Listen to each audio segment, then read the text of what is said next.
하나님 말씀 제목은 십자가에 의한 구원 섭리 첫 번째 말씀을 하고자 합니다. 오늘 말씀 제목이 뭐라고요? 십자가에 의한 구원 섭리 오늘 첫 번째 공부하는 시간을 갖고자 합니다. 자, 2025년도 벌써 12월 달이 밝았습니다. 그죠? 12월 첫째 주예요. 연말입니다. 연말. 이 12월 달에 연말 분위기를 내는 있죠. 공휴일이 뭐죠? 크리스마스가 있습니다. 크리스마스를 전후로 해서 연말 분위기가 많이 나고 뭐 캐럴 돌리고 그렇습니다. 네, 크리스마스 날이 어떤 날이에요? 예수님 탄신일입니다. 예수님 쉬운 말로 예수님 생일이죠. 생일. 전 세계에서 가장 유명한 생일 잔치라고 할 수도 있습니다. 그 크리스마스가 이제 예수님의 생일이에요. 근데 예수님께서 이제 메시아로 이 땅에 오셔가지고 죄 없는 우리 예수님께서 우리의 죄를 대신 십자가에 지고 돌아가셔서 우리가 이제 구원을 받는 거잖아요. 우리의 죄를 대신 짊어지고 가셔서 우리가 죄 용서를 받고 구원을 받는다. 이게 기독교 기본 신앙이죠. 기본 신앙입니다. 그래서 그 모든 기독교에는 뭐가 있어요? 십자가가 있습니다. 십자가가 교회의 상징하면 뭐가 떠오르세요? 십자가가 떠올라요.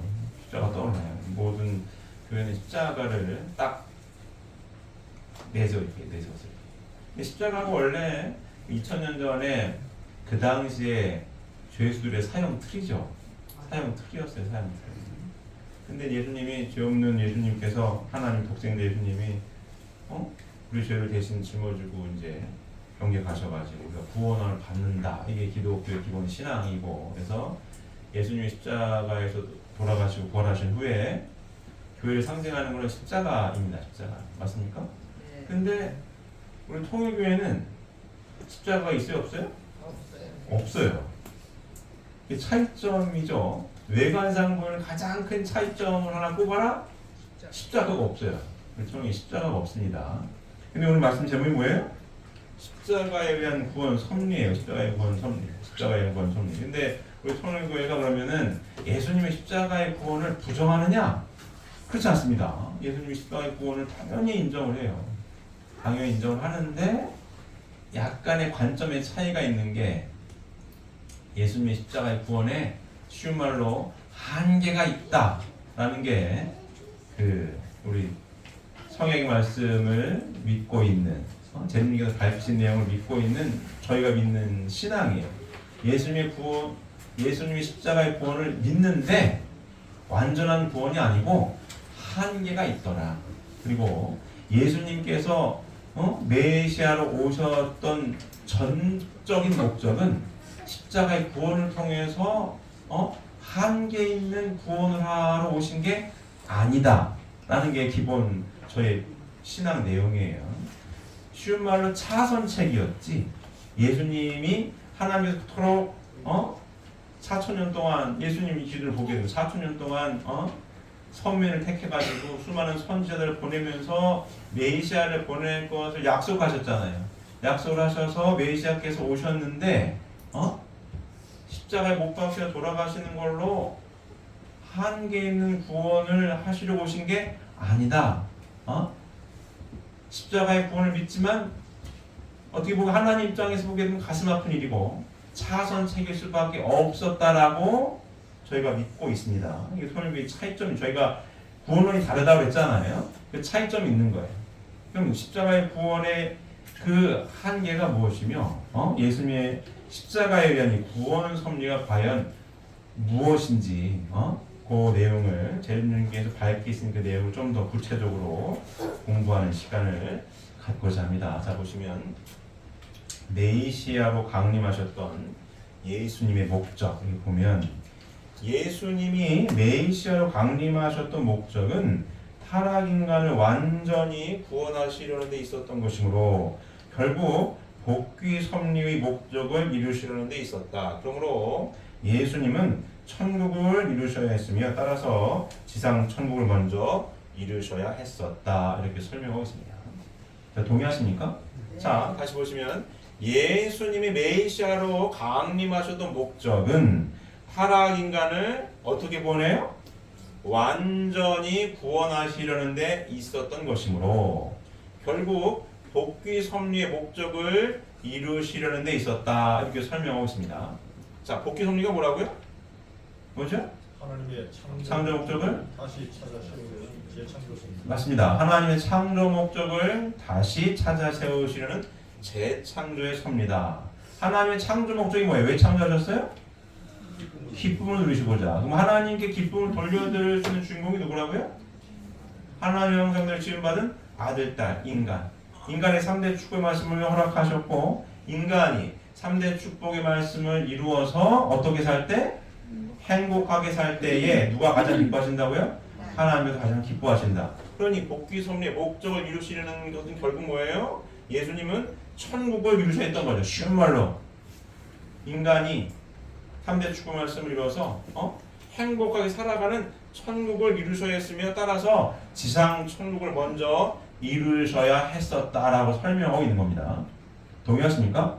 자, 이 내용이고요. 자, 창조 목적을 완성한 인간으로 복귀되어 완전하게 된 사람은 어떠한 사람일 것인가? 예수님께서 오셔서 십자가의 구원을 해주셨는데 과연 그렇다고 그러면 창조 목적을 완성한 인간으로 복귀가 된 거냐? 그 얘기를 하고 있는 거예요. 이러한 인간은 하나님과 일체가 되어 그의 심정을 채우람으로써 신성을 갖게 되어 하나님과 불가분의 생활을 하게 되는 것이다. 원죄가 없으므로 다시 속죄할 필요가 없고 따라서 구주가 필요 없게 되며 기도나 신앙의 생활도 필요 없게 된다. 동의하십니까? 만약에 그걸 받았으면 이런 사람이 됐겠죠. 원죄 없는 또 선의 자녀를 번식하게 되면 그 자손들에게도 속죄를 위한 구주가 필요 없게 된다. 자, 십자가의 대속으로 인하여 그러면 구원 섭리가 완성되었냐? 그러면 십자가의 대속으로 인하여 모든 성도들이 창조 본성을 복귀함으로써 지상 천국을 이루게 되었는가? 물었을 때에 인류 역사 이래 아무리 잘 믿는 성도랄지라도 하나님과 일체 불가분의 생활을 한 사람은 하나도 없다. 속죄가 필요 없고 기도나 신앙생활을 하지 않아도 되는 성도는 하나도 없다. 이렇게 설명하고 있습니다. 동의하십니까? 자, 오늘 주보에도 운동 한번 했지만 이 페이퍼 한 장 다시 나눠드렸죠? 페이퍼 다시 보시면 자, 로마서 7장 18절에서 25절에 대한 내용입니다. 다시 한번 훈독하겠습니다. 훈독하시겠습니다. 내 속 곧 내 육신에 선한 것이 거하지 아니하는 줄 아노니 원함은 내게 있으나 선을 행하는 것은 없노라. 내가 원하는 바 선은 행하지 아니하고 도리어 원하지 아니하는 바 악을 행하는도다. 만일 내가 원하지 아니하는 그것을 하면 이를 행하는 자는 내가 아니요 내 속에 거하는 죄니라. 그러므로 내가 한 법을 깨달았노니 곧 선을 행하는 원하는 나에게 악이 함께 있는 것이로다. 내 속사람으로는 하나님의 법을 즐거워하되 내 지체 속에서 한 다른 법이 내 마음의 법과 싸워 내 지체 속에 있는 죄의 법으로 나를 사로잡는 것을 보는도다. 오라 나는 곤고한 사람이로다. 이 사망의 몸에서 누가 나를 건져내랴. 우리 주 예수 그리스도로 말미암아 하나님께 감사이로다. 그런즉 내 자신이 마음으로는 하나님의 법을 육신으로는 죄의 법을 섬기노라. 이게 누구의 고백이에요? 사도 바울의 고백입니다. 사도 바울의 고백이에요. 이 사도 바울은 예수님 이후 기독교 선교를 이끌었던 선교의 대부예요. 신약 성경 대부분이 바울 서신입니다. 신약 성경 대부분이 바울 서신이에요. 그만큼 독실한 신앙을 가졌던 바울이에요. 바울 서신이 신약 성경 중에 갈라디아서, 데살로니가 전서 후서, 고린도 전서, 고린도 후서, 로마서, 골로새서, 빌레몬서, 에베소서, 빌립보서, 디모데전서, 디도서, 디모데후서. 이게 다 바울 서신이에요. 신약 성경의 대부분을 바울 서신이에요. 그만큼 뭐예요? 쉬운 말로 신앙이 독실한 하나님 열심히 믿는, 예수를 열심히 믿는 바울이었습니다. 근데 바울이 고백을 하는 거야. 네? 로마서 10장에 보게 되면 나는 어떤 사람이에요? 곤고한 사람이에요. 내 자신이 마음으로는 하나님의 법을, 육신으로는 죄의 법을 숨기더라. 완전한 구원을 받았다는 거예요? 그렇지 못했다는 거예요. 마음의 구원은 받았어. 하나님 법을 즐거워해. 근데 육신의 법이 안 돼, 잘. 그 얘기를 하고 있는 겁니다. 바울의 고백이에요. 이 바울의 고백을 봤을 때에 신약성경의 대부분을 차지하는 밖에 바울 서신인데 그 신앙이 독실한 바울의 고백을 봤을 때에 인류 역사에 아무리 잘 믿는 성도랄지라도 하나님과 일체 불간에 생활한 사람은 없다라는 말에 동의하실 수 있죠? 동의할 수밖에 없다 이게.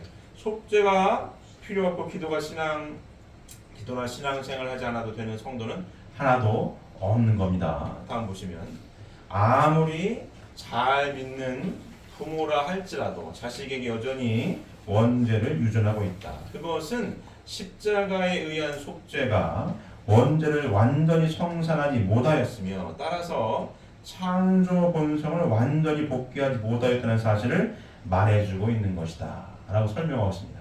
동의하십니까? 예. 자, 다음 보시면 그러면 십자가의 희생은 무의로 돌아간 것이냐? 십자가의 구원 섭리는 아무런 그 영향이 없는 거냐고 얘기입니다. 그렇진 않은 거죠. 다음 보시면 십자가의 희생이 없었으면 오늘의 기독교의 역사는 있을 수 없다. 동의하십니까? 당연히 십자가의 희생이 없었으면, 십자가의 구원이 없었으면 오늘의 기독교는 없는 거예요. 십자가의 희생이 없었으면 오늘의 기독교 역사는 있을 수 없다. 우리의 신앙생활의 체험으로 보아도 십자가 대속의 은사가 얼마나 큰 것인가 하는 것은 부인할 수 없다. 당연하죠? 자, 예수님이 십자가의 길을 가셔가지고 우리 구원해 주셨어요. 그 신앙이 없었으면 오늘날 기독교가 전 세계 4대 종교가 될 수 있었겠어요? 불가능한 거죠. 당연히 은혜를 받고 산단 말이에요. 우리가 십자가의 구원을 받았어요. 그렇다면 십자가로 인한 속죄의 한계는 어느 정도인가 하는 문제를 해결하기 위해 먼저 예수 그리스도의 십자가의 죽음에 대한 문제를 밝히 알아야 하겠다라고 설명하고 있습니다. 제가 서두에 말씀을 드렸죠. 십자가의 구원을 우리 통일교 당연히 믿어요. 인정해요.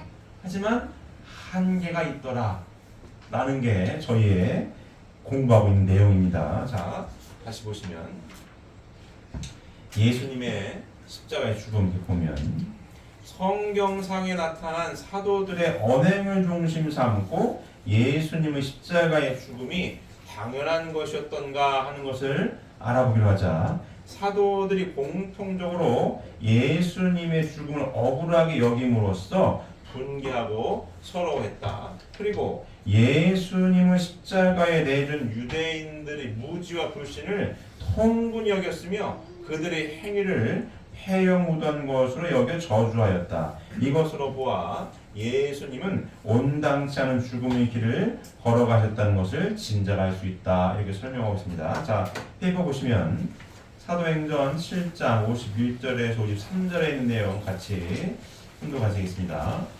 목이 곧고 마음과 귀에 할례를 받지 못한 사람들아, 너희도 너희 조상과 같이 항상 성령을 거스르는도다.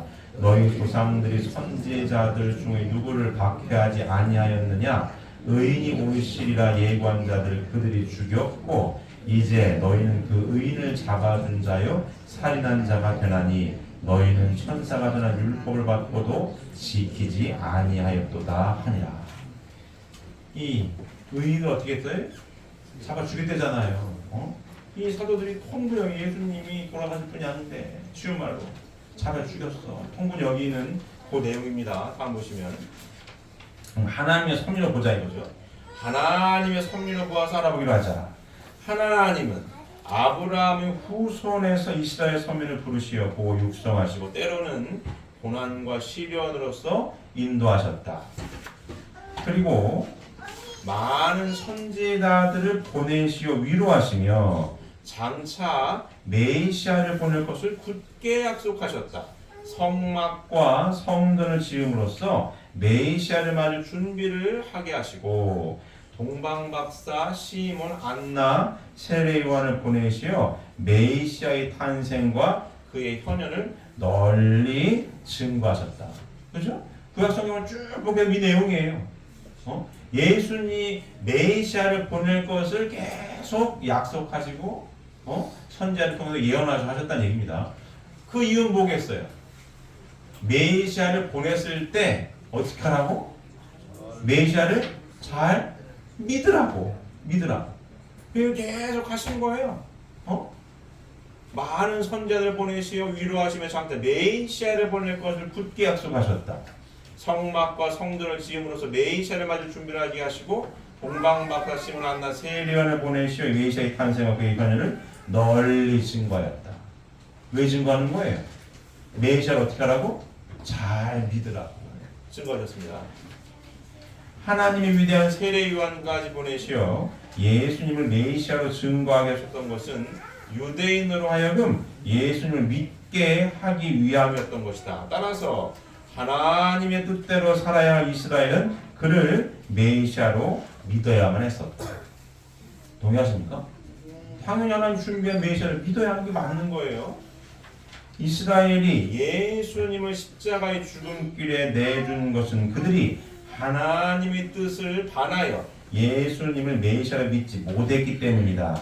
따라서 예수님께서 십자가의 죽음길을 가시기 위해 오신 것이 아니었다 하는 것을 알아야 한다. 동의하십니까? 하나님께서 그렇게 메시아를 보낼 것을 약속하셨고 예언하셨어요. 예수님 탄생을 동방박사 시몬 안나를 통해 알렸어. 그 이유는 뭐예요? 예수님을 메시아로 어떻게 하라고? 믿으라고 보내신 예수님을 믿었어야지. 예수님을 잘 믿었으면 예수님이 십자가의 죽음길을 가실 수 있었겠어요? 없는 거예요. 예수님 메시아를 보내실 것을 예언하시고 약속하시고 막 알려주었단 말이에요.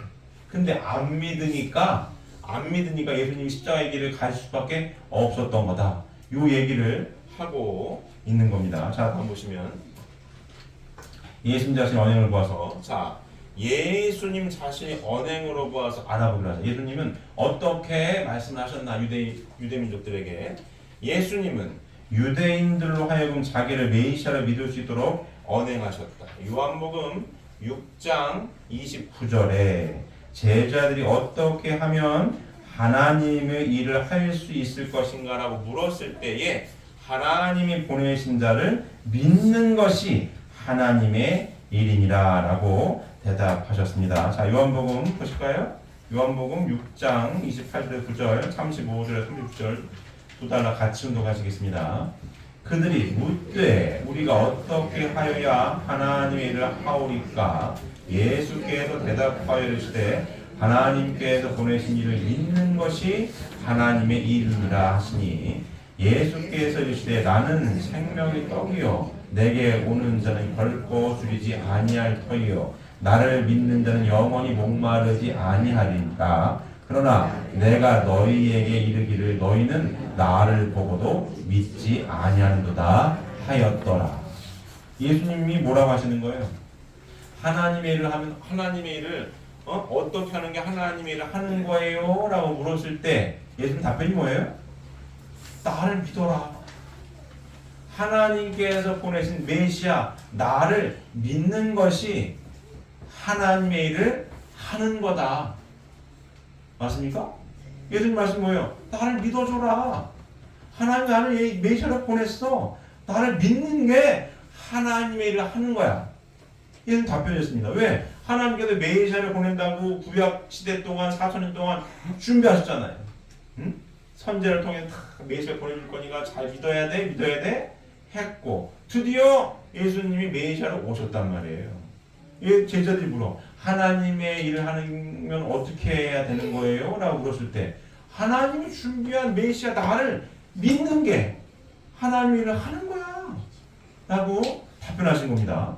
맞습니까? 다음 보시면 그뿐 아니라 마태복음 23장 37절을 보면 예수님은 예루살렘아 예루살렘아 선지자들을 죽이고 내게 파송된 자들을 돌로 치는 자여 암탉이 그 새끼를 날개 아래 모음과 같이 내가 내 자녀를 모으려 한 일이 몇 번이냐 그러나 너희가 원치 아니하였도다라고 그들의 완고와 불신을 한탄하였다.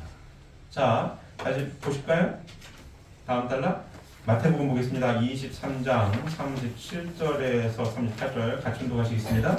예루살렘아 예루살렘아 선지자들을 죽이고 내게 파송된 자들을 돌로 치는 자여 암탉이 그 새끼를 날개 아래에 모음과 같이 내가 내 자녀를 모으려 한 일이 몇 번이더냐 그러나 너희가 원하지 아니하였도다 보라 너희 집이 황폐하여 버려진 바 되리라. 예수님이 얼마나 답답하신 이렇게 말씀하십니까? 응? 예루살렘아 예루살렘아 선지자들을 죽이고 내게 파송된 자들을 돌로 치는 자여 암탉이 그 새끼를 날개 아래 모음과 같이 내가 내 자녀를 모으려 하니 몇 번이더냐 그러나 너희가 원하지 아니하였도다 보라 너희 집이 황폐하여 버려진 바 되리라.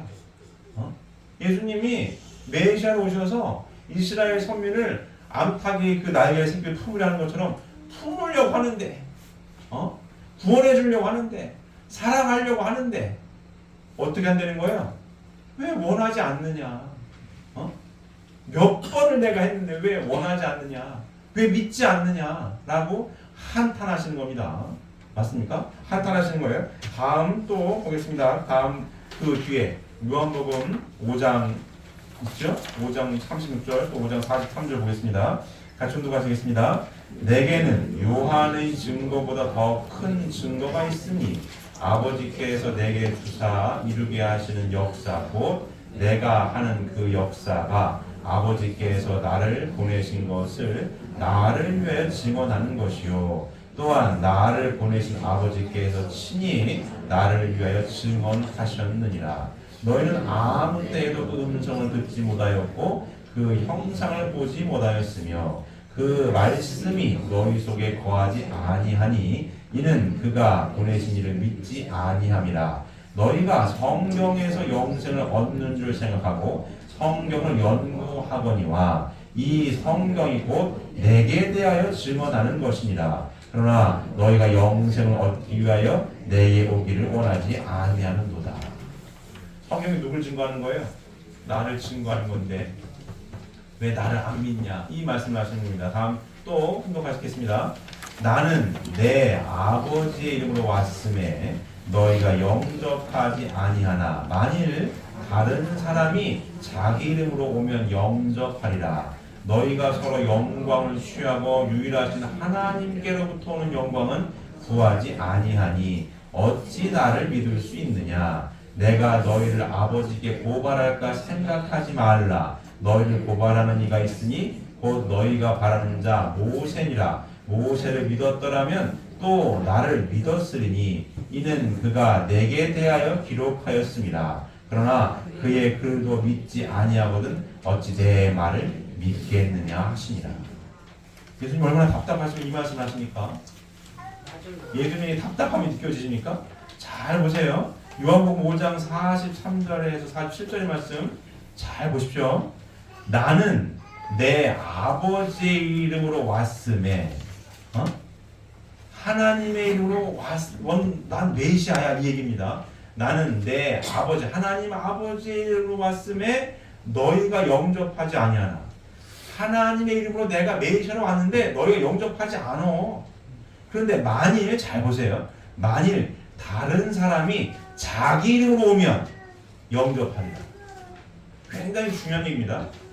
하나님의 이름으로 온 나 메시아를 너희 영접하지 않는데 만약에 다른 사람이 누구 이름으로 자기 이름으로 오면 너희 영접할 거야. 누구 이름으로 오면 영접한다는 거야? 내 이름으로. 하나님을 까먹었어. 자, 제가 많이 강조합니다. 타락성의 핵심이 뭐라고요? 나를 비워야 나라는 거야. 나라는 거. 네 눈이 밝아질 거야 하는 순간 타락한 겁니다. 내 눈이 밝아진다고 하는 순간 하나님 내 안에서 밀려나는 거예요. 내 안에 내가 가득 차게 되는 겁니다. 그 얘기를 얘는 똑같이 하십니다. 자 보세요. 나는 내 아버지의 이름으로 왔음에, 그러니까 하나님의 이름으로 메시아야 내가, 나는 내 아버지의 이름으로 왔음에 너희가 영접하지 아니하나. 하나님의 이름으로 메시아를 나는 안 믿어. 근데 만일 다른 사람이 누구 이름으로? 자기 이름으로 오면, 하나님은 없고 자기 이름으로, 자기 이름으로 오면 영접하리라. 그러니까 기득권 이야기를 하는 거예요. 예수님 직업이 뭐예요? 목수 보조입니다. 목수 보조. 아버지가 누군지도 몰라요. 배운 것도 없고 가진 것도 없어요. 응? 뭐 내세울 게 없어. 쉽게 얘기하면. 근데 뭘 가지고 오신 분이에요? 하나님의 말씀을 갖고 오신 분이에요. 하나님의 이름으로 왔다 이거야. 이 기준이 뭐예요? 하나님의 기준이죠. 예수님은 분명히 하나님의 기준으로 오신 분이에요. 근데 타락성이 가득한 이 타락한 이 이스라엘 백성이 뭐예요? 하나님을 받아들일 준비가 안 됐어. 쉬운 말로 그 얘기입니다. 그래서 나는 내 아버지 이름으로 왔으면 너희 영접하지 않으나, 내가 가득 차서 영접을 안 해. 만일 다른 사람이 자기 이름으로 오면 영접할 거야 니들은. 그 얘기 뭐예요? 어떤 부와 권력, 지식 이런 거, 그런 걸로 내가 박사기가 있고 말이야, 내가 재산이 얼마고 내 집안이 어떻고 이걸로 오면은 영접할 거라 이거야. 그 얘기를 하는 거예요 예수님이. 그 얘기를 하는 겁니다. 또 보세요. 너희가 서로 영광을 취하고 유일하신 하나님께로부터 오는 영광은 구하지 아니하니 어찌 나를 믿을 수 있느냐. 참 가슴 아픈 일이에요. 너희가 서로 영광을 취하고, 그 얘기 뭐예요? 서로 끼리끼리 논다 이거예요. 하나님은 없어. 너 돈 많아? 나도 돈 많아. 너 좀 잘 살아? 나도 잘 살아. 이런 겁니다. 끼리끼리 서로 영광을 취하고, 서로 아유 훌륭하세요.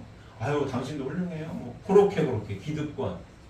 너희가 서로 영광을 취하고, 그렇게만 좋은 거예요. 서로 영광을 취하고 유일하신 하나님께로부터 오는 영광은 구하지 아니하니 어찌 나를 믿을 수 있느냐. 뭐예요? 유일하신 하나님께로부터 오는 영광은 구하지 아니해. 내가 가득 차가지고 하나님의 말씀은 안 들려. 그 얘기입니다. 유일하신 하나님께로부터 오는 영광은 구하지 아니하니 어찌 나를 믿을 수 있겠느냐. 하나님의 실제 성전이야. 나는 하나님의 신약 복음의 말씀을 가지고 왔어. 하나님의 영광을 갖고 온 거라고. 근데 너희 눈에는 나라고 하는 타락성만 가득 차가지고 하나님은 안 보여. 쉽게 그 얘기예요. 유일하신 하나님으로부터 오는 영광은, 하나님이 보여야 영광을 찾지.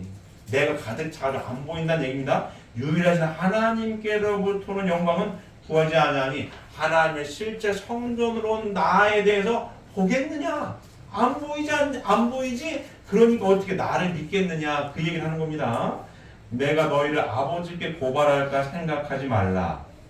너희를 고발하는 이가 있으니 곧 너희가 바라는 자 모세니라. 모세를 믿었더라면 또 나를 믿었으리니 이는 그가 모세가 내게 대하여 기록하였음이니라. 그러나 그의 글도 믿지 아니하거든 어찌 내 말을 믿겠느냐 하시니라. 모세가 누구에 대해 기록했다는 거예요? 나에 대해 기록한 거야. 메시아를 준비한 거라고. 모세오경은 메시아를 맞이하기 위한 말씀인 거지. 나를 위해 증거했는데 나를 안 믿어? 왜 안 믿는다는 얘기예요? 나라고 하는 타락이 가득 찼으니 하나님의 아버지의 이름으로 온 나를 영접을 안 하고 만일 다른 사람이 자기 이름으로 오면 영접할 거야 니들은. 그게 그 얘기예요. 하나님 영광을 찾지도 않아. 나라고 하는 게 가득 찼어. 보이는 거, 뭐 지식, 권력, 돈 이런 거. 아이고 서로 너희가 서로 영광을 취한다는 거 아니야. 그리고 유일하신 하나님께로부터 오는 영광은 구하지도 않아. 그럼 나를 믿겠어? 그걸 하신 겁니다. 모세가 누구를 증거하는 건데? 나를 증거하는 건데. 이 답답한 사람들아. 그 얘기를 예수님께서 하시는 겁니다. 이해되십니까? 예수님 말씀인 거예요. 얼마나 예수님 자신의 언행을 예수님 말씀인 거예요. 얼마나 답답함이 말씀하시거든요. 답답함. 자, 다음 보시면 예수님은 유대인들의 불신을 돌이키시기 위하여 많은 이적과 기사를 보여주셨다. 그러나 그들은 그 놀라운 일들을 보면서도 예수님을 바알세불 접한 자라고 비난하여. 예수님이 하도 안 믿으니까, 하나님 말씀을 하도 안 믿으니까 수많은 이적과 기사를 행하십니다. 근데도 이들은 뭐라고 했어요? 예수님을 하나님의 능력으로 이 기적 같은 일을 버는 게 아니라 사탄의 왕 바알세불 때문에 하는 거야. 이 얘기를 합니다. 자, 보겠습니다. 마태복음 12장 보시겠습니다. 마태복음 12장 22절 24절 보겠습니다. 운동하시겠습니다. 그때에 귀신 들려 눈 멀고 말 못하는 사람을 데리고 왔거늘 예수께서 고쳐주심에 그 말 못하는 사람이 말하며 보게 된지라 우리가 다 놀라 이르되 이는 다윗의 자손이 아니냐 하니 바리새인들은 듣고 이르되 이가 귀신의 왕 바알세불 힘을 잊지 않고는 귀신을 쫓아내지 못하느니라 하거늘. 이적과 기사를 보여줬어요. 그래서 우와 했어. 와 다윗의 후손이야 메시아인가봐 와 그랬어요. 근데 바리새인들이 그걸 보고 뭐 얘기를 하는 거예요.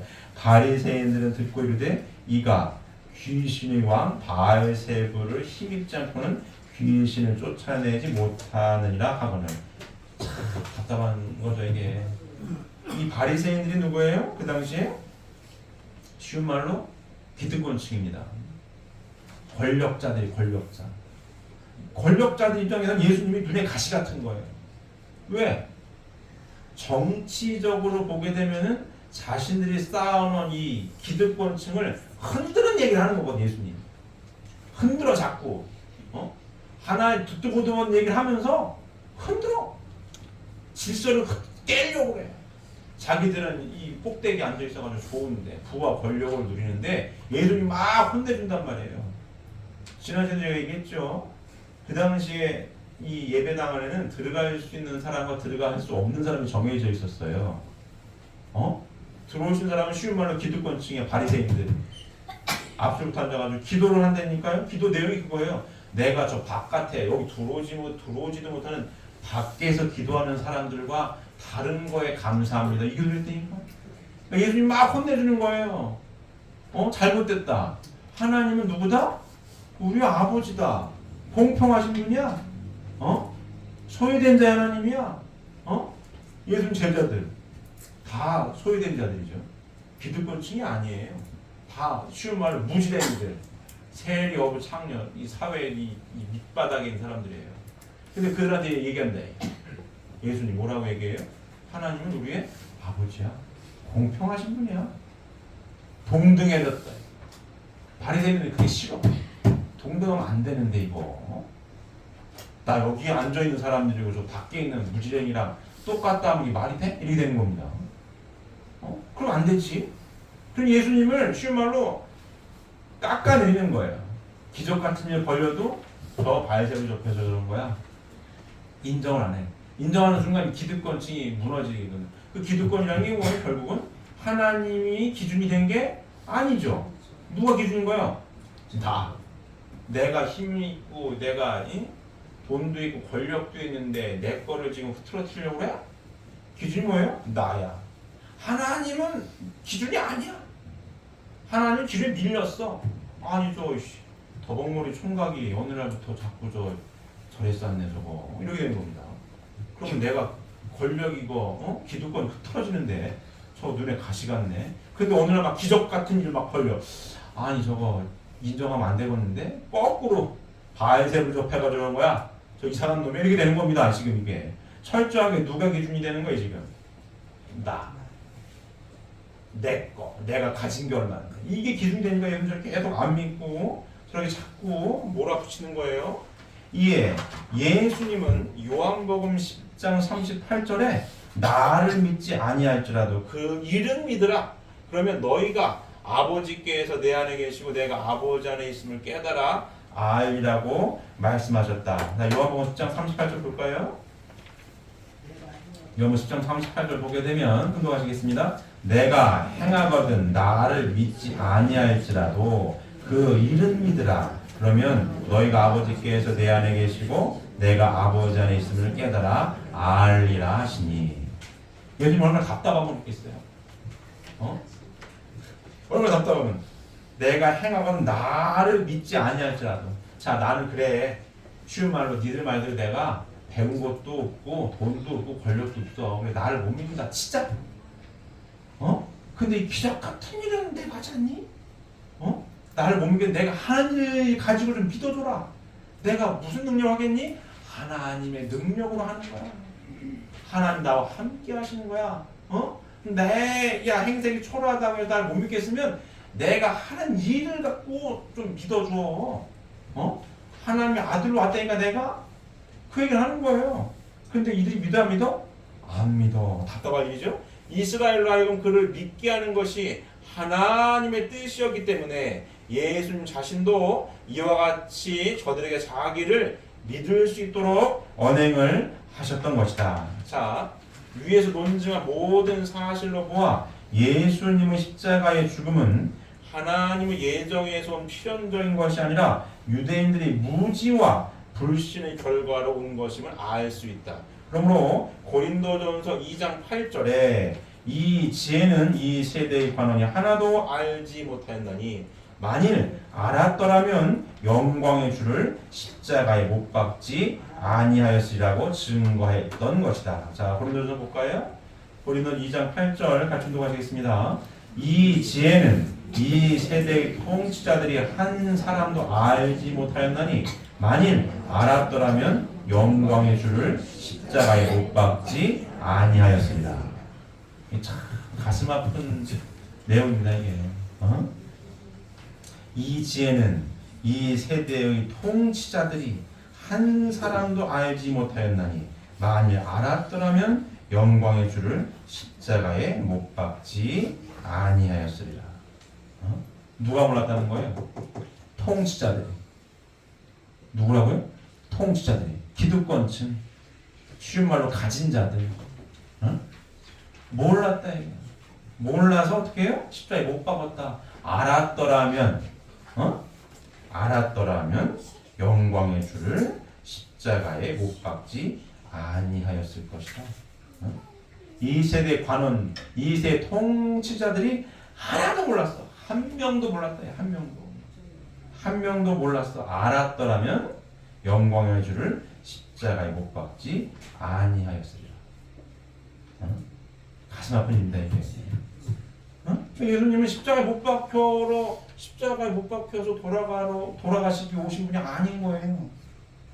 이 세대에 관한 이 통치자들이 몰랐어. 왜 모르는 거예요? 왜?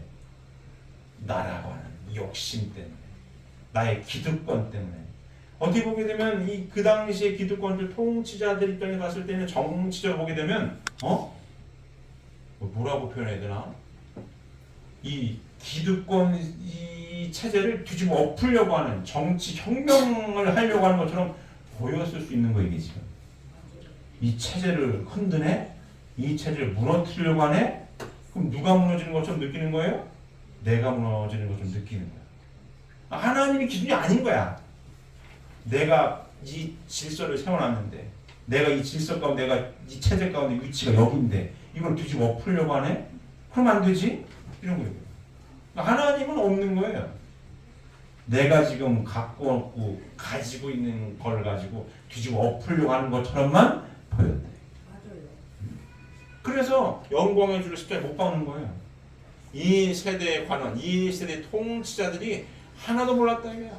만일 알았더라면 영광의 주를 십자가에 못 박지 아니하였으리라. 예수님은 십자가에 억울하게 돌아가신 거죠. 어쩔 수 없이 사선 책일 수밖에 없었다라고 설명하고 있는 겁니다. 자, 다음 보시면 유대민족의 쇠망과 성도의 고난으로 보겠습니다.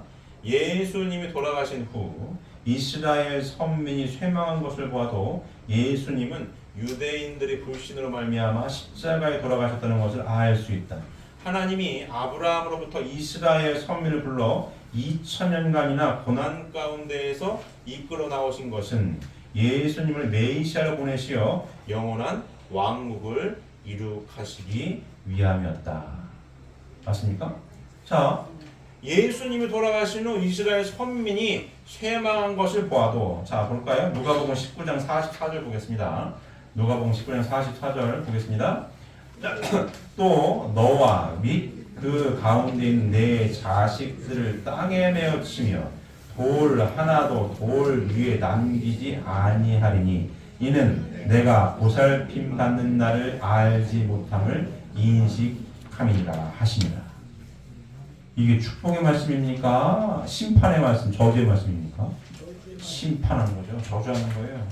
또 너와 및 그 가운데 있는 내 자식들을 땅에 메어 치며 돌 하나도 돌 위에 남기지 아니할 거야.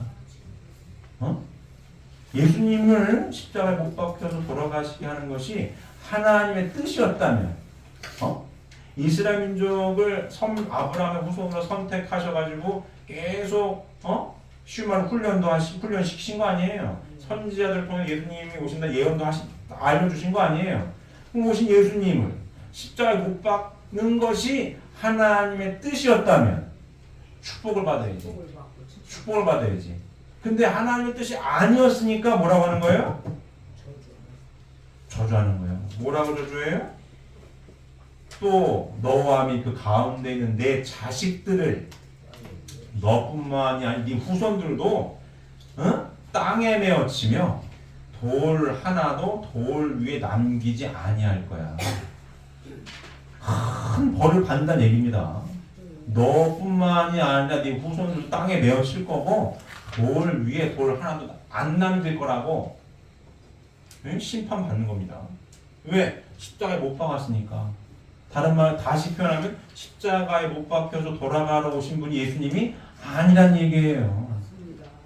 그게 하나님의 섭리에 맞아떨어진 칭찬을 받아야지. 근데 심판을 받다. 동의하십니까? 자, 다음 보시면, 그러나 예수님이 십자가에 돌아가신 후 유대인들은 선민의 자격을 잃어버렸고 지멸렬하여 오늘날까지 민족적인 학대를 받아 나왔다.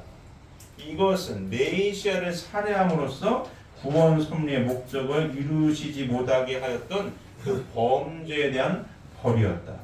예수님 이후 수많은 성도들이 당하여 온 십자가의 고난도 예수님을 살해한 연대적 범죄에 대한 형벌이었다.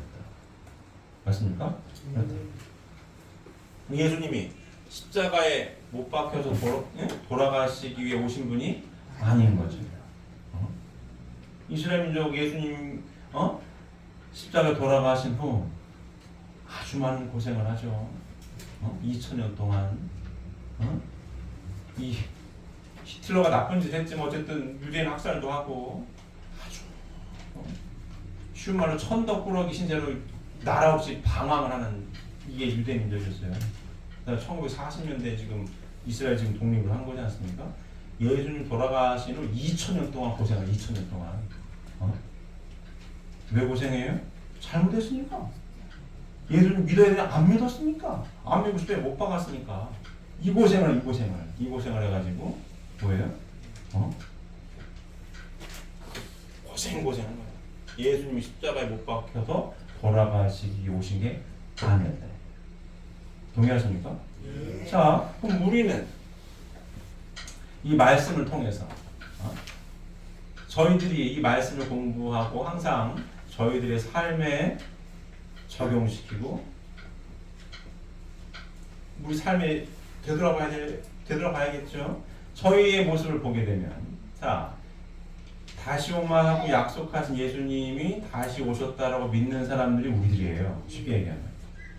제가 몇 번 말씀드렸습니다. 통일교회와 일반 기독교의 차이점이 뭐라고요? 구원론이 달라요. 그러니까 기독교인들은 십자가의 구원을 통해서 구원받는다고 믿잖아요. 그렇죠? 우리도 믿어요. 근데 우리가 이 시간 공부를 하면서 하나 더 추가된 공부한 내용이 뭐예요? 십자가의 구원의 길이 하나님의 섭리적으로 봤을 때 예정된 게 아니었다. 그걸 공부하는 거예요. 십자가의 구원을 통해서 완전한 구원이 아니다. 한계가 있다. 우리가 공부한 거 아니, 지금 공부하고 있는 내용 아니에요.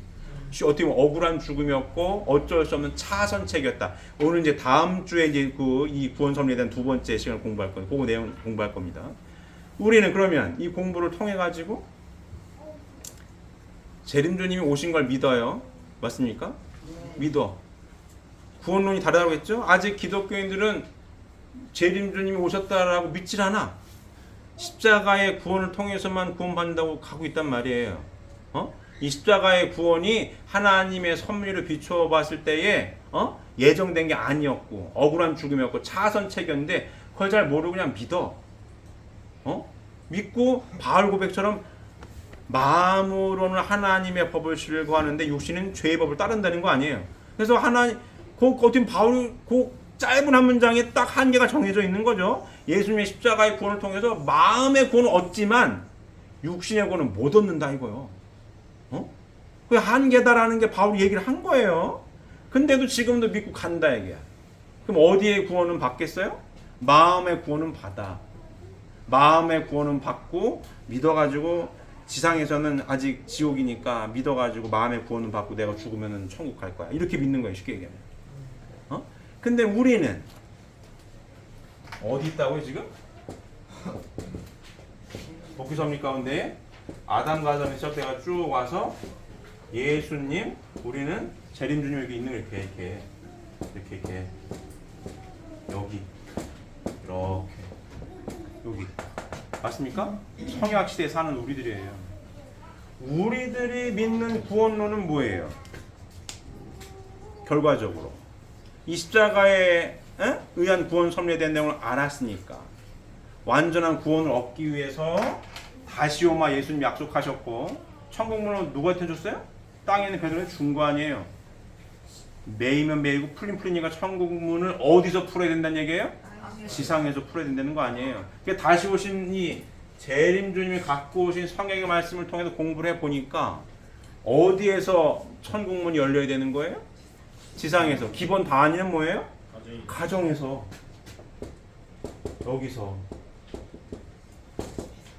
여기서 이렇게 가정에서 천국문을 열어야 되더라. 이게 우리의 구원론이 여기 있는 거예요. 항상 결론을 이렇게 맺습니다 제가. 그럼 예수님의 구원은 십자가의 구원이 당연히 있어요. 십자가의 구원을 통해 당연히 기독교가 4대 종교가 된 거예요. 예수님의 구원은 요 도표로 보게 되면 어디에 해당되는 거예요? 여기에 해당되는 여기에만. 그죠? 1번만. 완전한 구원은 이렇게 돼서 요 2번까지 돼야 되는 거 아니에요. 요렇게까지 돼야 되는 거 이렇게 한 번까지. 근데 예수님은 요 1번만. 하나님의 실제 성전이 돼서 하나님의 모습을 보여줬는데 남성상만 보여줬고 인생 제가 얘기하죠. 혼자 살아갈 수 없다고.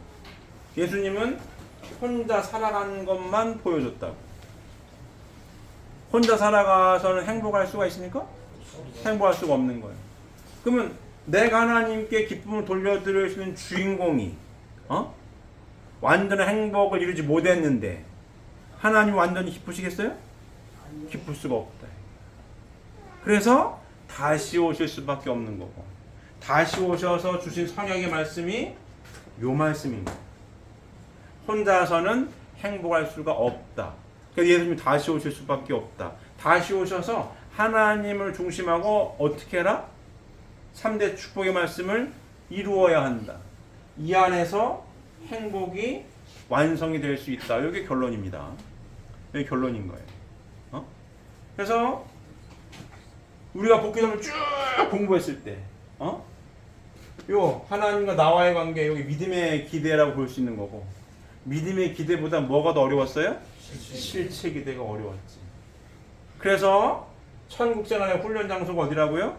가정이라고 하는 거고 이 훈련을 끊임없이 하라고 하는 거고 아까 예수님이 얘기하잖아요. 안 믿어. 이스라엘 백성이 안 믿어. 왜 안 믿어요? 하나님의 이름으로 하나님 영광을 가지고 나는 안 믿고, 만일 너희들 이름으로 가지고 왔어? 그럼 너희가 믿을 거라는 거 아니에요. 서로 영광을 준다는 거 아니에요. 유일하신 하나님 영광을 구하지도 안 되는 거 아니에요. 거기 핵심 뭐예요? 타락성 나라고 하는 거. 나라고 하는 걸 가지고 가득 찼으니 하나님이 안 들어온다는 얘기를 하는 거고, 안 들어오니 믿겠니? 네가 나를? 이 얘기를 하는 거고. 복귀성경에서 쭉 공부를 했는데 믿음의 기대보다 실체 기대가 어려운 거는 결국은 뭐 때문에 그런 거예요. 똑같이 뭐 때문에? 나라고 하는 것 때문에 관계가 깨지는 거 아니에요. 나라고 하는 것 때문에. 하나님과의 관계는 믿음의 기대는 잘 세우잖아요. 그죠? 근데 이 하나님을 중심만 요 관계를 맺는데 요게 어렵더라. 뭐 때문에 어려워요? 나라고 하는 것 때문에. 나라고 하는 것 때문에. 안 돼, 잘. 자, 노아 할아버지가 방주를 지었어요? 아버지가 대단한 분 아니에요? 근데 아버지가 술 먹고 포도주 먹고 뻘보고 누워있으니까 우리 아버지 또 이상해. 이런 거 아니에요. 비둘기양 암을 쪼개라고 했는데 이 주먹만 하고 쪼개면 뭐하나? 안 쪼개는 거 아니에요. 그런 거 아니에요. 내 생각이 내 생각이 들어가서 그런 거 자꾸 그런 거예요. 자꾸. 그럼 우리는 자, 예수님의 십자가의 구원의 한계가 있으니 바울의 고백처럼 마음의 구원은 얻을 수 있어. 마음으로 하나님 앞을 즐거워한다고 바울도 얘기하잖아요. 마음으로 즐거울 수 구원을 얻어. 근데 육신의 법은 자꾸 죄를 구렁텅이 끌고 가 나를. 그러니 완전한 구원이 아닌 거야. 완전한 구원을 하려고 했던, 완전한 구원을 해주시기 위하여 재림주님이 오신 거고, 완전한 구원의 장소는 어디다? 여기다. 지상에서 뭘 이루어야 되더라?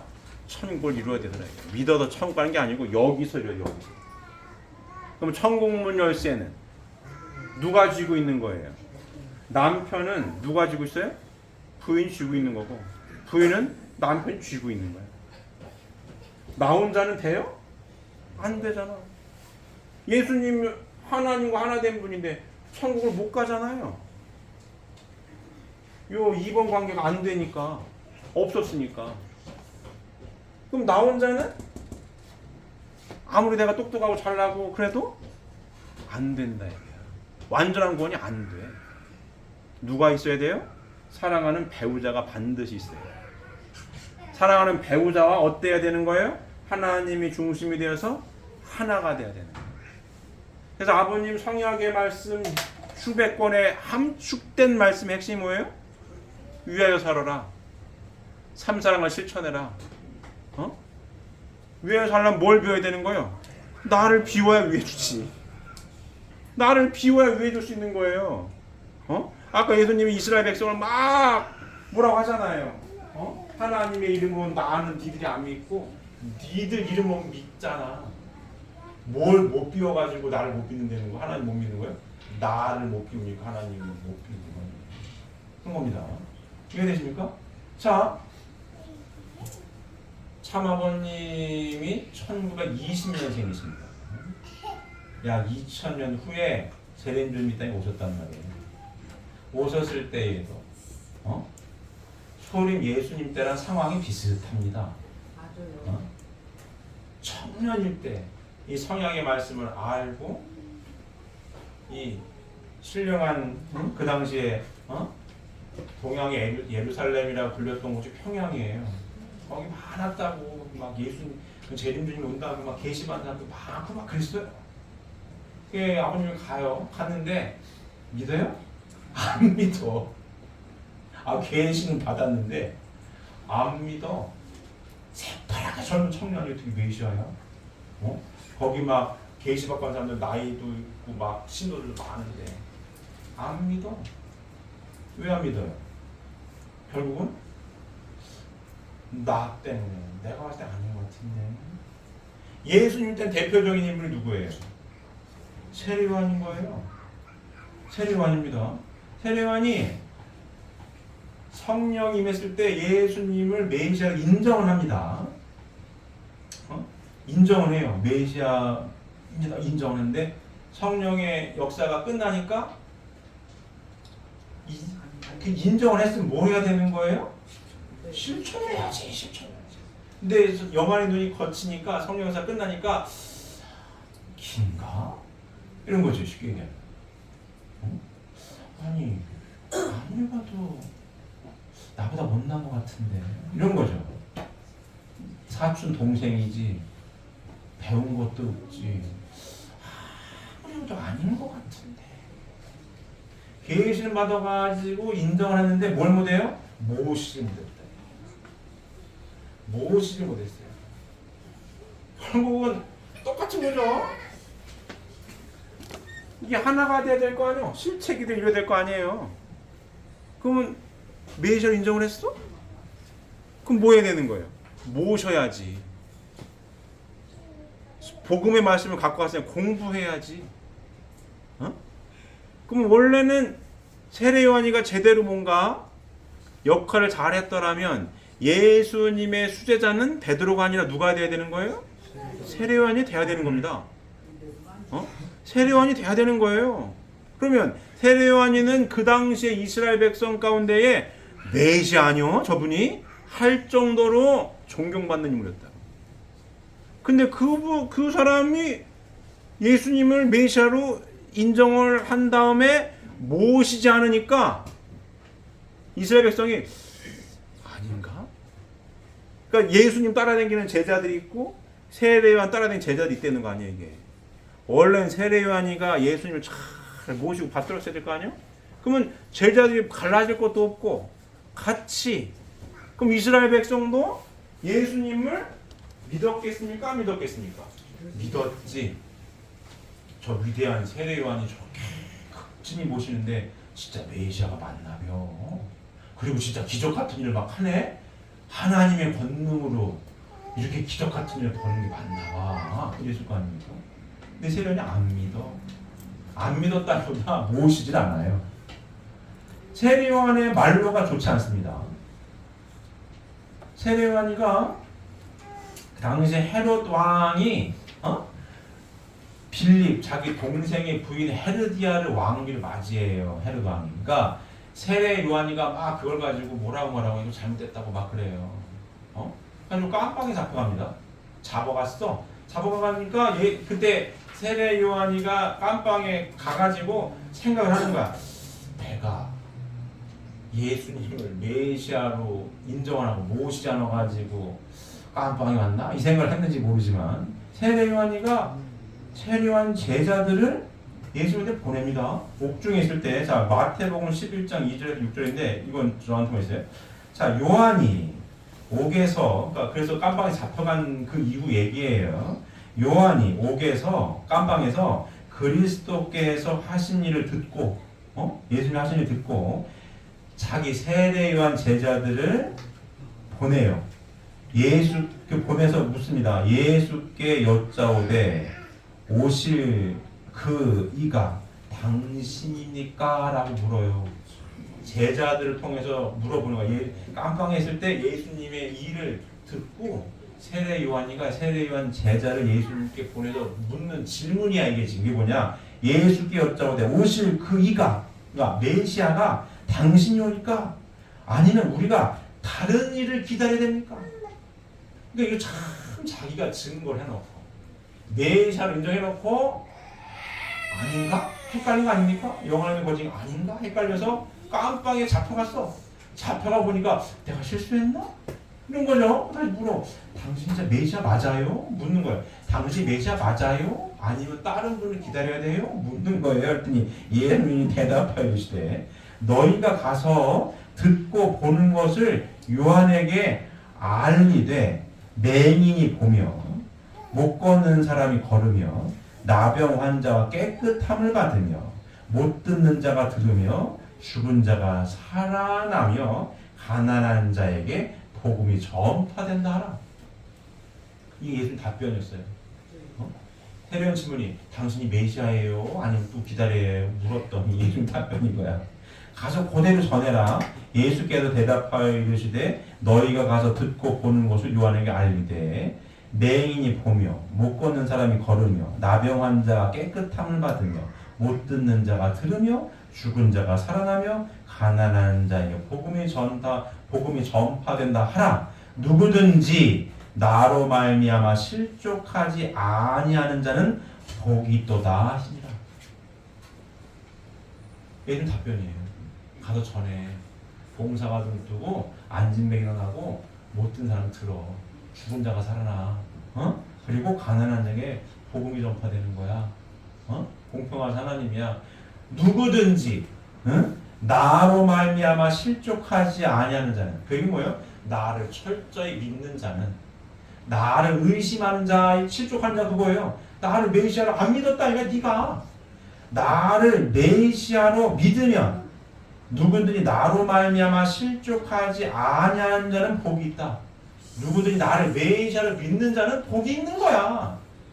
이게 답변이었어요. 그게 뭐예요? 너는 나를 메시아로 안 믿었지. 너 실족해서 그래. 그래서 깜빡이 간 거야.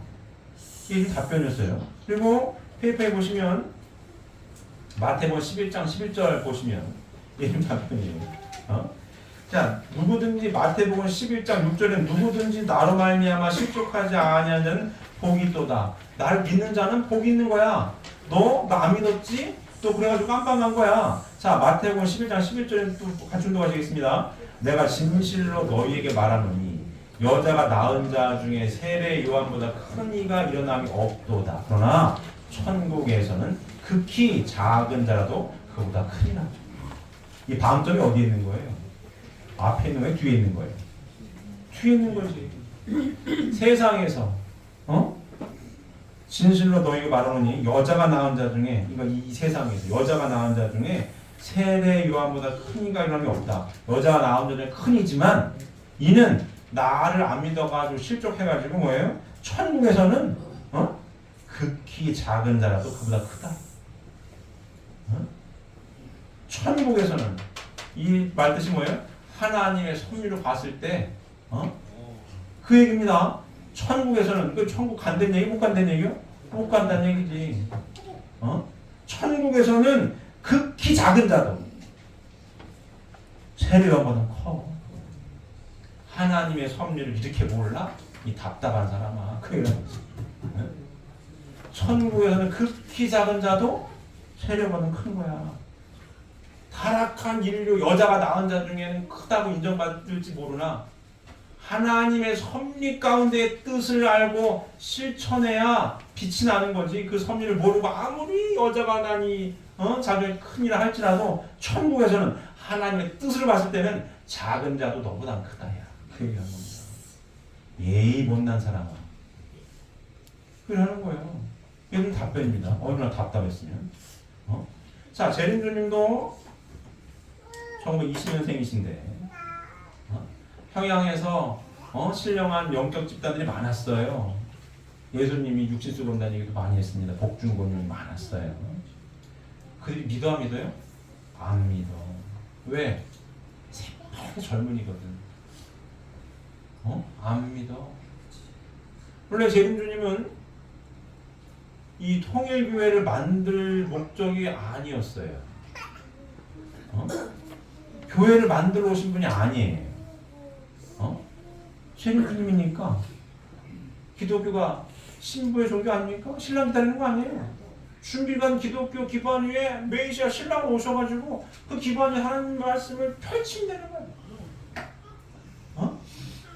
2000년 전에 이스라엘 백성을 준비한 건데 예수님을 안 믿었던 것처럼 제2이스라엘을 보면은 기독교인이라고 봐야 되는 겁니다. 이스라엘 백성은 선민에서 잃어버렸으니까.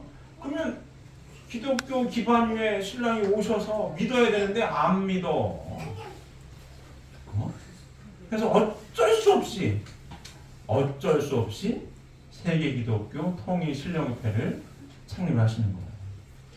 어쩔 수 없이. 그 당시에 아버님 말씀이 기독교당 준비된 기반이 받아들였으면은 그 다음 대에 다 이루어졌다는 말씀 많이 하십니다. 그 다음 대에 다 이루어졌다. 근데 세계기독교 통일신령협회를 창립하고 40년 연장됐다는 말씀도 하셔요. 40년 연장됐다. 자, 1992년도에 드디어 이 참 어머님께서 세계평화여성연합 회장으로서 이 전국 집회, 세계 집회 하시면서 누굴 증거하십니까? 아버님을 증거해요. 재림주님이 오셨다.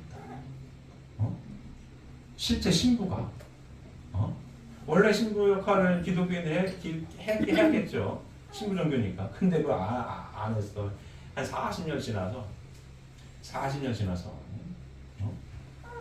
세계평화여성연합을 창설하시고 세계평화여성연합의 총재 한학자 우리 어머님이 남편이죠. 메시아가 오셨다고 증거합니다.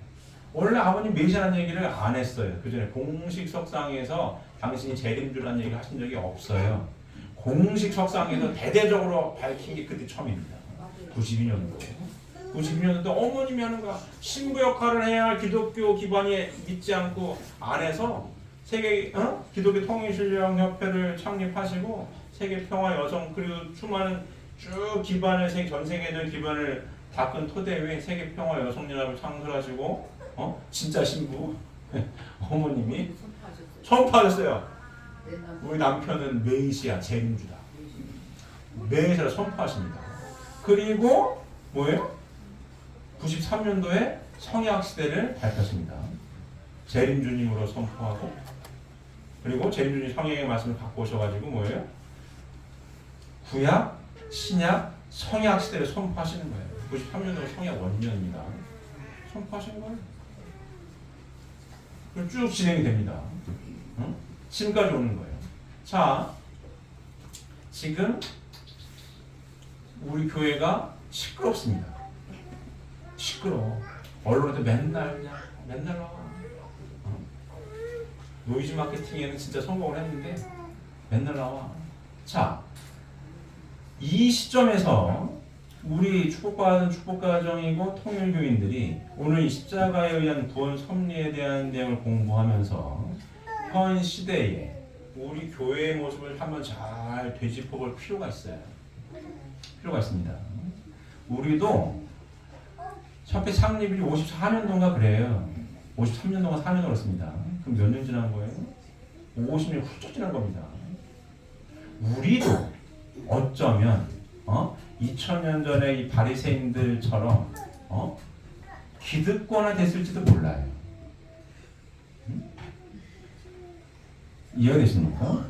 본질에서 벗어나서 기득권화 돼 있을 수도 있어요. 그래서 이런 일이 벌어지는지도 모릅니다. 이런 때를 맞이해서 우리의 모습을 짠짠히 돌아볼 필요가 있는 거예요. 자, 보십시오. 아까 요한복음 5장 43절에서 47절의 말씀이 우리들의 모습을 잘 되짚어볼 필요가 있고 우리가 적용할 필요가 있습니다. 예수님이 나는 내 아버지의 이름으로 왔음에 너희 영접하지 아니하나 만일 다른 사람이 자기 이름 오면 영접하리라. 우리가 기득권화 돼 있으면 하나님이 중심이 돼 있어야 되는 거고 말씀이 중심이 돼 있어야 되는 건데 그게 아니라 어떤 타이틀이 중심이 되고 나라는 게 내 권력이 하면은 우리도 기득권층 될 수 있는 거예요. 되짚어 봐야 됩니다. 너희가 서로 영광을 취하고 유일하신 하나님께로부터는 영광을 구하지 아니하니 어찌 나를 믿을 수 있겠느냐. 중요한 얘기예요. 너희가 서로 영광을 취하고 권력을 줬어? 끼리끼리 나눠 먹어? 좋다 그래. 근데 뭘 까먹었어요? 너희가 서로 영광을 취하고 유일하신 하나님께로부터 오는 영광을 구하지 아니하니 권력을 줬다고 끼리끼리 야 너도 잘하고 우리끼리 이렇게 그거 하는 순간 하나님을 잃어버리면 안 된다는 얘기지. 하나님의 말씀 잃어버리면 안 된다는 얘기예요. 그럼 나를 믿겠니? 자, 아버님이 우리에게 이 말씀 하시는지 몰라요. 영계의 아버님이 정신 차리라고. 정신 바짝 차려라. 바짝 차려. 이 잘 보셔야 됩니다. 나는 내 아버지 이름으로 말씀에 너희 영접하지 아니하나 만일 다른 사람이 자기 이름으로 오면 영접한다. 말씀을 잃어버리고 하나님 잃어버리고 나를 드러내면 좋다고 해. 너희가 서로 영광을 취하고 끼리끼리 영광을 취하고 유일하신 하나님께로부터 오는 영광 구하지 아니하니 어찌 나를 믿겠느냐. 하나님을 잃어버리고 말씀을 잃어버리고 뭘 하겠다는 거예요? 그 얘기일 수 있어요. 이게 저희에게 주는 시사점이 굉장히 큰 겁니다. 중요한 거예요. 이런 시국에 어떻게 보게 되면 우리 안에서부터 뭔가를 잘 되짚어보고 정화할 수 있는 운동이 일어나야 돼요. 야, 이거 본질에서 벗어난 거 아니야? 반성할 건 반성을 해야 되는 겁니다. 고칠 건 고쳐야 돼. 자, 아버님의 삶을 보게 되면 예수님의 삶의 이 궤적하고 굉장히 거의 똑같아요. 소림 예수님도 안 믿잖아요. 고생하셨잖아요. 아버님도 안 믿어. 아버님도 안 믿어. 예수님 때 예수님이 쉬운 말로 그 당시에 기득권층으로 보기에도 예수님이 이단이지. 이단으로 몰려가지고 돌아가신 거거든요. 쉽게 얘기했습니다. 아버님이 이단인 거 아니에요. 옛날 이단이야. 그때부터 이단이야. 듣도 보도보다 이 말씀을 하시니까 이단이라고 하는 거야 이거. 이단이라고 그래. 비슷하죠? 하나님과 일치된 삶을 살았어요. 예수님이 하나님 때로만 하나님을 말씀 하나 본 거야. 아버님을 사요. 아버님 말씀을 보게 되면 이 성약의 말씀에서 벗어난 게 없습니다. 벗어난 게 없어요. 그대로 사셨대. 아버님 성화하신 후 생각지도 못해서 이런 일이 벌어지는 거예요. 아버님 계실 땐 이런 일이 없었죠. 없었어요. 아버님이 옥중에 6번 가셔서 6번. 옥중에 6번 가셨는데 이런 일로 가신 게 아니에요. 다 무죄로 나오고 억울하게 가시고 이런 거였습니다. 근데 이번 경우는 좀 결이 달라요. 좀 달라. 이 포장을 하려도 잘 포장이 안 돼 이거. 좀 결이 다른 건 다른 거예요. 그럼 뭘 해야 되겠냐? 뭘 해야 되겠냐? 자, 아버님께서는 성화하시기 전에 마지막 기도는 유언과도 같은 거예요. 마지막 기도는 뭐예요? 당신의 삶을 고백합니다. 오직 하나님 뜻을 위해 살았어. 고백하시고 두 번째가 뭐예요? 종족적 메시아가 부활되시면. 그러면 이 사태에 있어서 모든 통일가의 축복 과정들이 종족적 메시아들입니다. 이 사태에 우왕좌왕할 게 아니고 다시 본질로 돌아가가지고 아니 지도부가 잘못한 건 어떻게 뭐 처벌 받아야지. 윤용호 같은 처벌 받아야 어떡하겠어. 그렇잖아요. 그건 그거고. 그렇다고 해가지고 재림주님이 밝힌 이 성약의 말씀이 바뀌는 건 아니에요. 불변이야 불변. 진리는 불변입니다. 그럼 이 말씀을 가지고 우리 삶에 적용을 시켜서 우리 안에서부터 종족적 메시아들이니까 큰일 났네 이러고 넉넉히 있을 게 아니라 우리 다 김씨든 이씨든 다 종족적 메시아들 아니에요? 축복 가정이라면. 그럼 종족적 메시아가 그걸 대신을 하고 상속을 받았으니까 상속을 받았으니까 나부터 요요 나는 내 아버지 이름으로 왔으면 너희 영접하지 아니하나 만일 다른 사람이 자기 이름으로 오면 영접하리라. 내가 이거 하나님 까먹고 살면 안 되지. 영계 아버님 보고 계신데 까먹고 봐야 되는 겁니다. 너희가 서로 영광을 취하고 유일하신 하나님께로부터는 영광을 구하지 아니하니. 내가 우리끼리 인간적인 생각에 영광을 서로 그냥 짝짝꿍하고 구하고 있나? 하나님 까먹고 사나? 되짚어 봐야죠. 되짚어 봐야 합니다. 우리 안에서부터 여기 이거 영화 훈독가정과 교회 안에서부터 되짚어보고 본질에서 벗어나지 않게 노력하고 깨닫고 실천해야 합니다. 시간 어차피 가요. 잘 정비해서 이 성장하는 이제 3, 4들 딸들도 자연스럽게 성령의 말씀을 상속받아서 흔들림 없이 가야 하는 거예요. 가야 하는 겁니다. 제가 동의하십니까? 그래야 되는 거예요. 그래야 하나님의 뜻을 이 땅 위에 이룰 수가 있는 겁니다. 이럴 때 말씀이 없으면 이걸 흔들리는 거예요. 이 말씀처럼. 나는 내 아버지 이름으로 왔음에도 영접치 아니하나 만일 다른 사람이 자기 이름으로 오면 영접하리라. 말씀을 잃어버려서 하나님을 잃었어. 근데 타이틀 있는 사람이 누가 나타나서 저 사람 말을 들어야 돼? 저기 따라가야 돼? 이러면 안 된다는 얘기지. 맞아요. 이러면 안 된다는 얘기예요. 하나님의 이름으로 말씀을 가지고 기준을 세워가지고 가야지 흔들림 없이. 근데 그걸 까먹고 너희가 서로 영광을 취하고 유일하신 하나님께로부터 영광을 구하지 않으니 누가 타이틀이 좋은 거야? 서로 어딜 가야 돼? 이러면 안 된다는 얘기예요. 유일하신 하나님으로부터는 영광을 찾아야죠. 말씀을 찾아야 되는 겁니다. 이미 상속받은 말씀을 귀하게 여기고 그 말씀에서 벗어나지 않기 위해 애쓰고 노력하고 실천해야 합니다. 그래야 형교장 아버님 기뻐하실 거 아니겠습니까? 맞습니까? 그럼 어디서 실천해야 되는 게 가장 효과적이라고요? 가정 안에서부터. 우리 가정에 적용시켜서 우리 가정 안에서 내가 하나님과 하나 된 토대 위에 실체 기들을 잘 이루고 있는지 그래서 행복의 점수가 올라가고 있는지 여기부터 끊임없이 점검하고 깨닫고 실천해야 하나님이 기뻐하시는 거고 이 시국에 흔들림 없이 한 발짝이라도 앞으로 나아갈 수가 있는 겁니다. 맞습니까? 네. 잘 실천하셔서 흔들림 없이 잘 실천하셔서 언제나 하나님만이 함께 하실 수 있는 우리 사랑하는 영원 흥독가족 19년 모두가 되시기를 바랍니다. 기도드리겠습니다.